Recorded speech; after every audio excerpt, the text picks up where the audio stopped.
시편 119편 말씀을 나눕니다. 오늘 18번째 연인데요. 늘 그 히브리어 알파벳으로부터 시작하는 그런 단어들이죠.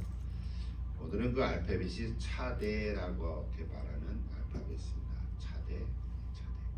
그래서 이 차대라고 시작하는 단어 중에 오늘 굉장히 중요한 핵심 단어인데 체데크라고 하는 단어입니다. 몰라도 되지만요. 그래도 차대라는 알파벳으로부터 시작된 체데크, 그 뜻이 뭐냐면 의라는 뜻입니다. 의, 하나님의 의라는 뜻입니다. 이것이 오늘 본문에 5번이나 이렇게 사용되고 있습니다. 그래서 의가 주제인데 두 가지 얘기입니다. 먼저는 의로우신 하나님이 의로우시다, 그 얘기고요. 또 하나는 의로운 율법, 즉 말씀이 의롭다 하는 거죠. 그러니까 하나님이 의로우시고 말씀도 의롭다. 그러니까 의로우신 하나님, 의로운 율법, 이런 이야기입니다. 그러니까 하나님의 의가 주제인데 이것을 시인은 단순히 하나의 이렇게 명제로 이렇게 언급할 뿐만 아니라 실제로 자신의 삶과 연결해서 이제 이야기하고 있다는 거죠. 그래서 오늘 본문에서 보면 시인의 고백이 3번이나 나옵니다. 139절, 141절, 그리고 143절입니다. 그리고 곧바로 그 다음 절 140절, 142, 144절에서는 그런 고백 이후에 나오는 찬양의 노래를 하고 있습니다. 그래서 오늘은 고백과 찬양 이렇게 3번이나 이렇게 2절씩 연결되어 있는 것을 볼 수 있습니다. 그래서 오늘 우리가 이 119편 오늘 말씀을 읽는 오늘 이 시대를 살아가는 우리들에게 마치 시인은 너희들도 이렇게 하라 하고 가르쳐 주는 것 같습니다. 그렇죠? 하나님의 의로움과 말씀의 의로움을 연결하면서 우리 자신의 삶 속에 그 상황 가운데 고백과 찬양으로 하나님의 의를 닮아가라, 이렇게 우리에게 교훈해 주고 있는 것 같습니다. 그래서 이제 그렇게 되기를 바라는 마음으로 우리 같이 한번 읽어보면 좋겠는데요. 자, 119편 137절부터 144절까지 천천히 다 같이 이렇게 한번 읽어보도록 하겠습니다. 다 찾으셨죠? 137절부터 같이 읽습니다. 여호와여, 주는 의로우시고 주의 판단은 옳으니이다. 주께서 명령하신 증거들은 의롭고 지극히 성실하니이다. 내 대적들이 주의 말씀을 잊어버렸으므로 내 열정이 나를 삼켰나이다. 주의 말씀이 심히 순수함으로 주의 종이 이를 사랑하나이다. 내가 미천하여 멸시를 당하나 주의 복도를 잊지 아니하였나이다. 주의 의는 영원한 의요 주의 율법은 진리로소이다. 환난과 우환이 내게 미쳤으나 주의 계명은 나의 즐거움이니이다. 주의 증거들은 영원히 의로우시니 나로 하여금 깨닫게 하사 살게 하소서.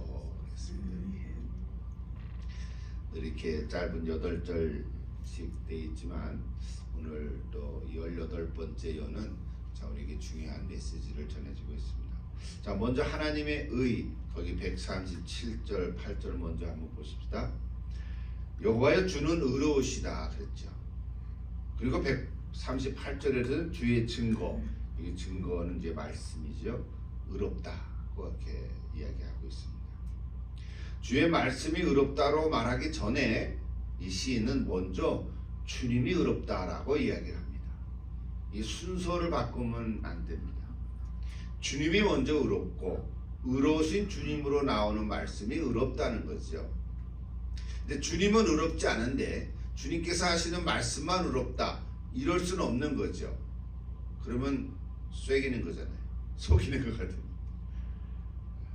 우리 사람들도 그럴 수 있거든요. 이런 많은 사람들 가운데도 주의 말씀은 없다라고 말은 하지만 정작 주님 자신에 대해서는 의롭다고 생각 안 하고 우습게 여기고 뭐 경시하고 뭐 그런다면 앞뒤가 안 맞는 거잖아요.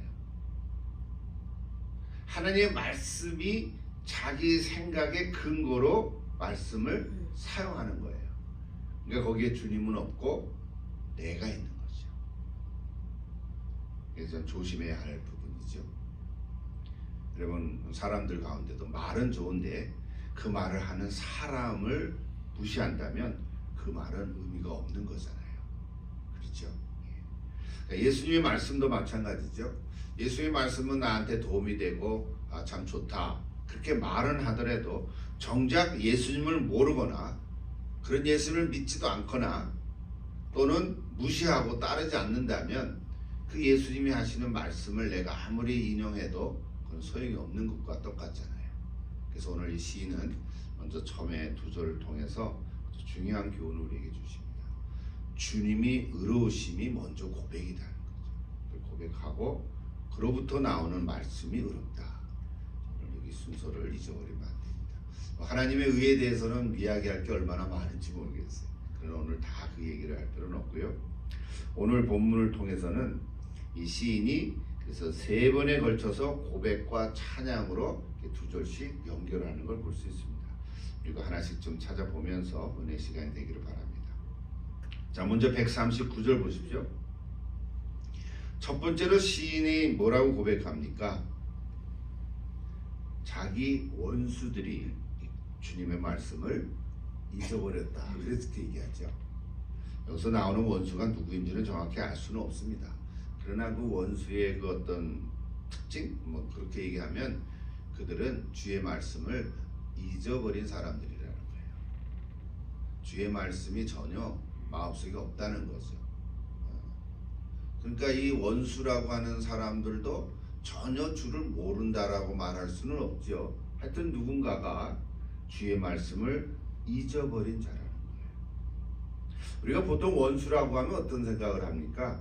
내게 해를 끼치거나 또는 뭐 사기를 쳐서 손해를 준 사람, 이런 사람들을 떠오르게 되잖아요.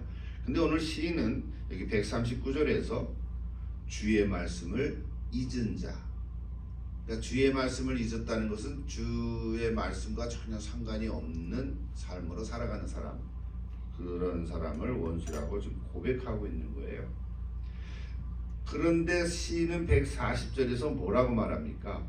원수가 주의 말씀을 잊었지만 이런 하나님의 말씀이 망각되고 있는 현실을 보면서 오히려 자신은 주의 말씀을 더욱 사모하고 사랑하나이다 라고 노래하는 거예요.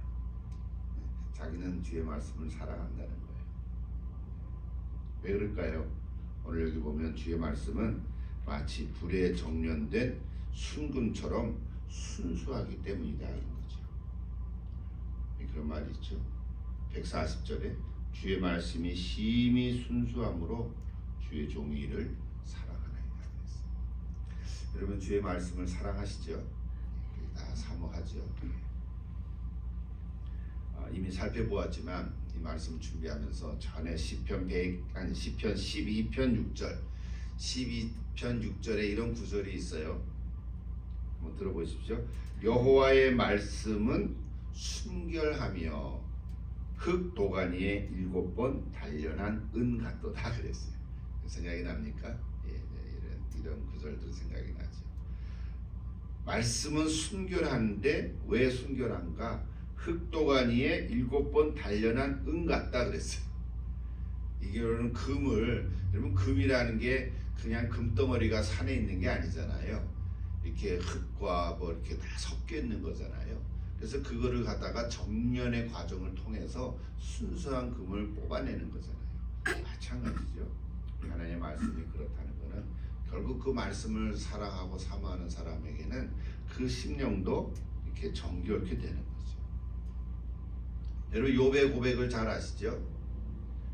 23장 10절이에요. 욥기 23장 10절. 남성하시죠?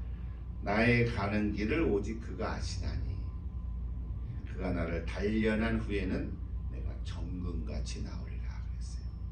여러분 그러시죠? 우리 인생 속에도 힘들고 어려움이 있을 때 단련한 다음에는 내가 정금같이 나오리라. 순금만 같이.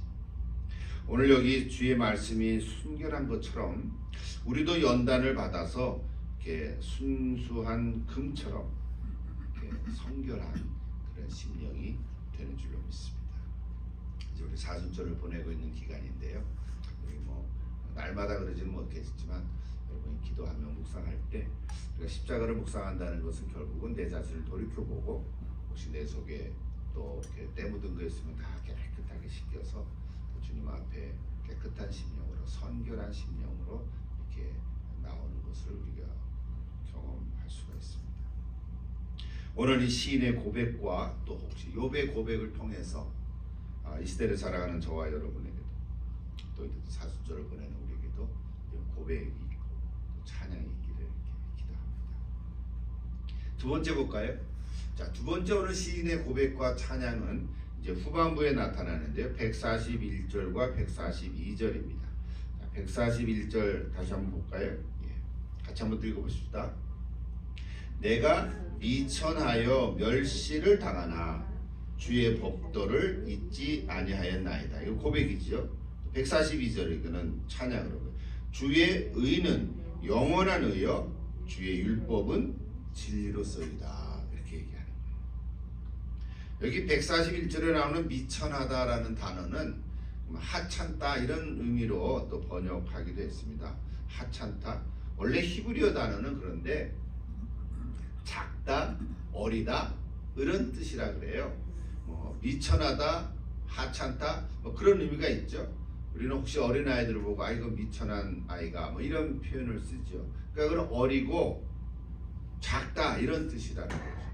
그러니까 주의 말씀을 잃어버린 이 세상 사람들, 오늘 시인이 얘기하는 원수는 시인을 작고 어리다라고 무시하고 멸시하고 있다는 거죠.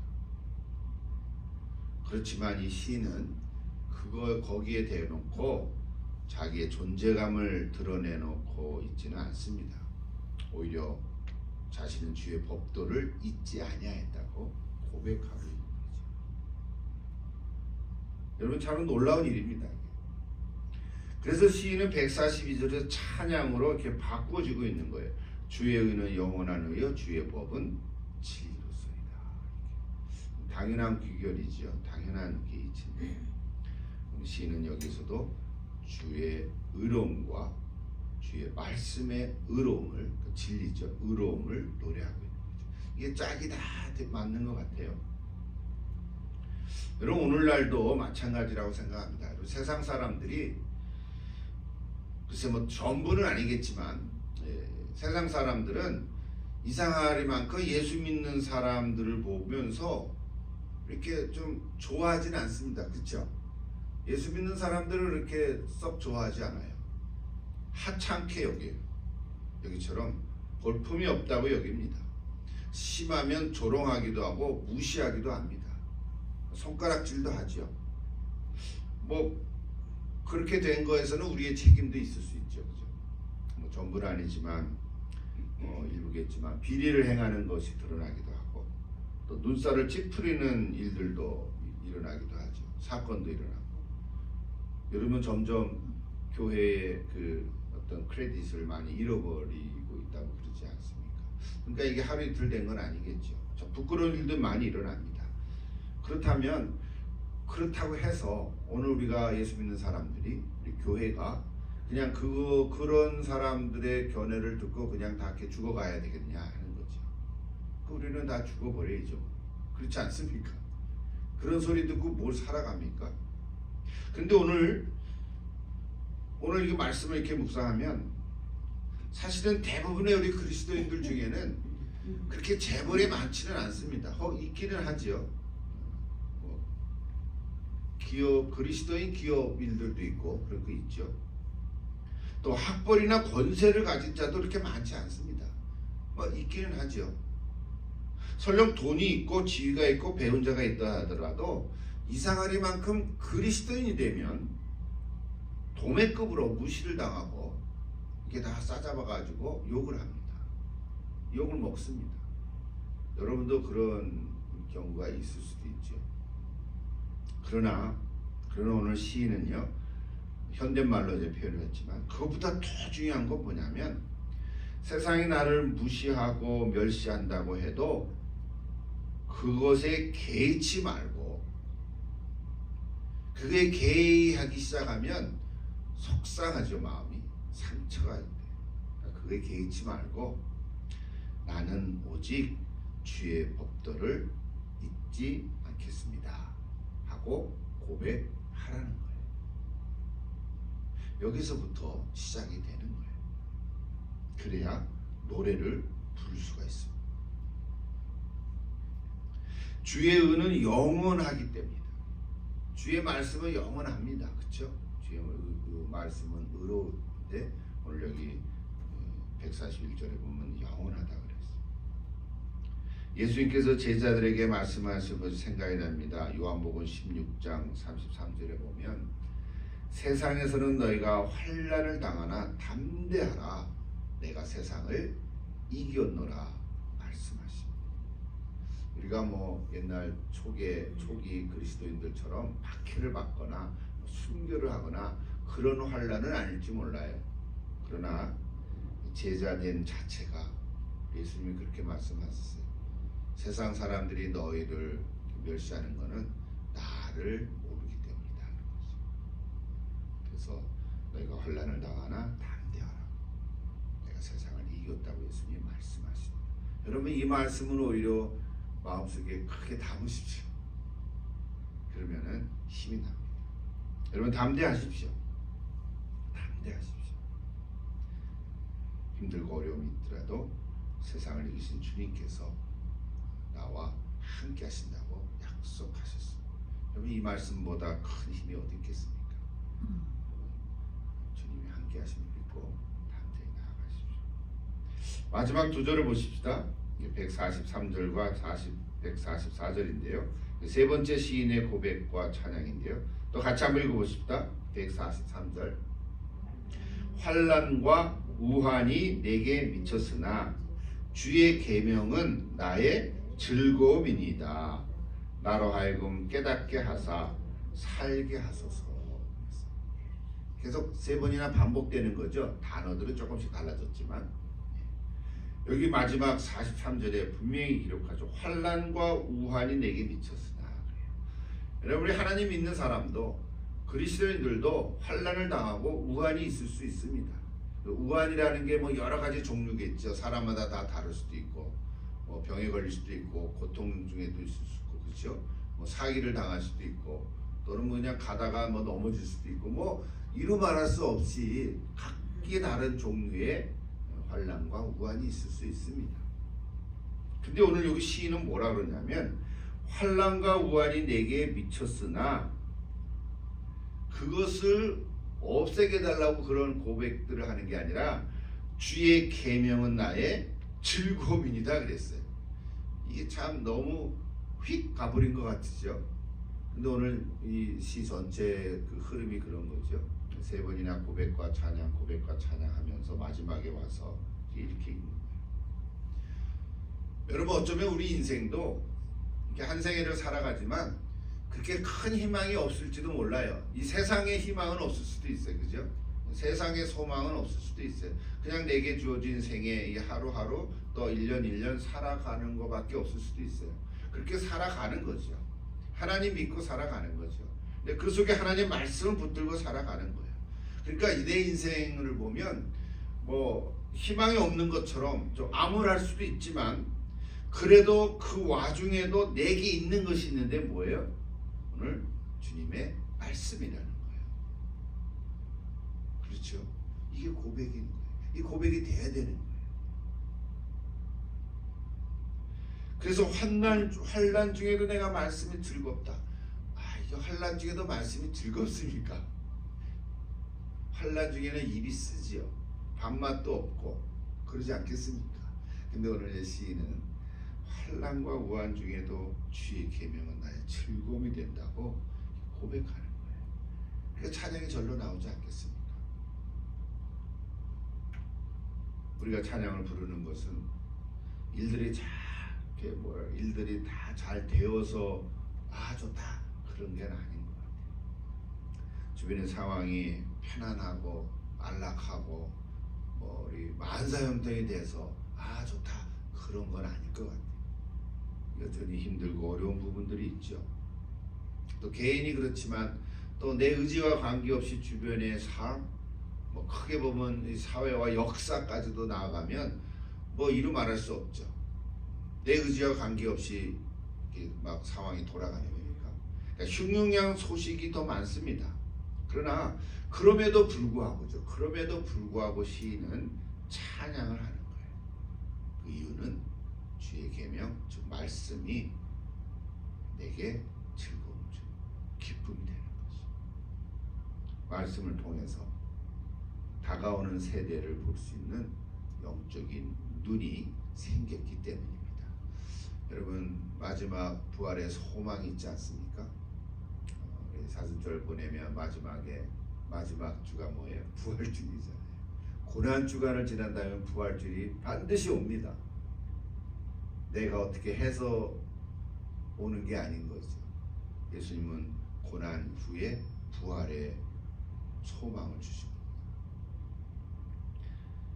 마지막 한 얘기하고 마칠게요. 여러분, 사도 바울은 사도행전에 자기 인생을 다 드리고 살아갔잖아요. 물론 우리가 사도 바울과 같이 살 수는 없을지 모르지만 사도 바울을 통해서 우리가 늘 영적인 교훈을 많이 받습니다. 근데 어느 날도 복음을 전하다가 옥에 갇혔잖아요. 옥에 갇혀 있으면서도 편지를 썼어요. 특히 빌립보 교회 성도들에게 편지를 썼어요. 그러면서 뭐라 그래요? 빌립보서는 넉 장밖에 안 되잖아요. 짧은 책이지만 기뻐하라고.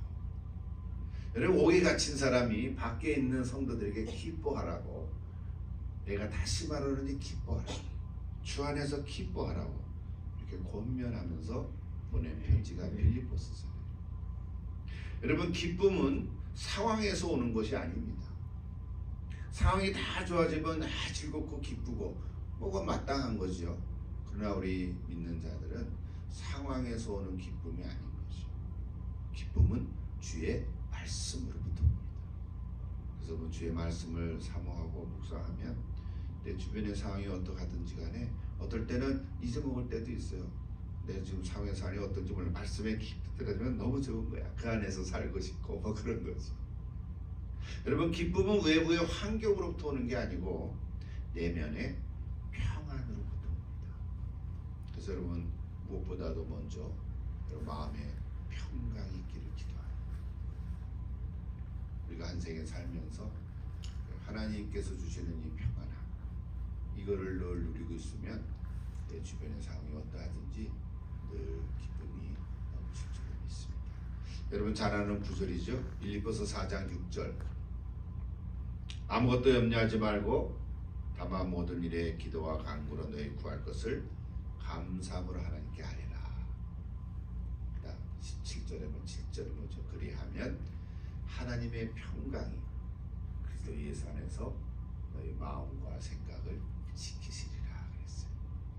아멘. 빌립보서 4장 6절 7절. 오늘은 시편 119편 말씀을 나누면서 욥기도 인용을 하고 사도 바울의 빌립보서 말씀도 이제 인용을 했지만 이런 말씀들이 다 우리에게 힘을 줍니다. 오늘 우리가 기도하러 왔는데요. 여러분 염려하지 말고 기도하십시오. 기도와 간구로 하나님께 감사함으로 아뢰라 그랬어요. 여러분 감사함으로 기도하십시오. 그래야면 하나님의 평강이 그리스도 예수 안에서 나의 마음과 생각을 지키신다 그랬어요. 여러분 꼭 이것이 여러분 마음속에 새겨지기를 기도합니다. 그래서 시인은 마지막 절에 이렇게 기도합니다. 한번 다 같이 또 읽어볼까요? 마지막 144절. 나로 하여금 깨닫게 하사 살게 하소서 그랬어요. 뭘 깨닫는 거예요? 오늘 이 주신 말씀을 깨닫는 거죠. 나로 하여금 깨닫게 하사 살게 하소서. 다른 번역을 보니까 저를 깨우쳐 주십시오. 그러면 제가 살겠습니다. 그러는 거예요. 여러분 오늘 이 말씀으로 여러분 깨우치시고 무엇보다도 내 마음에 놀라운 평화가 임하기를 기도합니다. 여러분 인생을 배라고 비유하지 않습니까? 여러분 인생의 배가 어떨 때는 이렇게 순탄하게 가지만 또 어떤 날은 바람이 불고 풍랑이 일어서 힘들고 어려울 때가 있어요. 뒤집힐 것 같은 때도 있지 않습니까? 그런데 주님께서 그 배에 함께 하신다면 그거죠. 주님께서 비유로 얘기할 인생의 배에 함께 하신다면 우리 주님께서 여러분 삶에, 여러분 생애에, 또 여러분 삶에 하루하루 걸어가는 그 삶에 함께 하신다면 걱정할 일이 아니죠. 놀라운 하나님의 평화가 있을 줄 믿습니다. 이 평화가 오늘도 기도하는 가운데 또 여러분 또 남은 삶을 살아가는데 함께 하실 줄 기도하고 축복합니다. 함께 기도하겠습니다.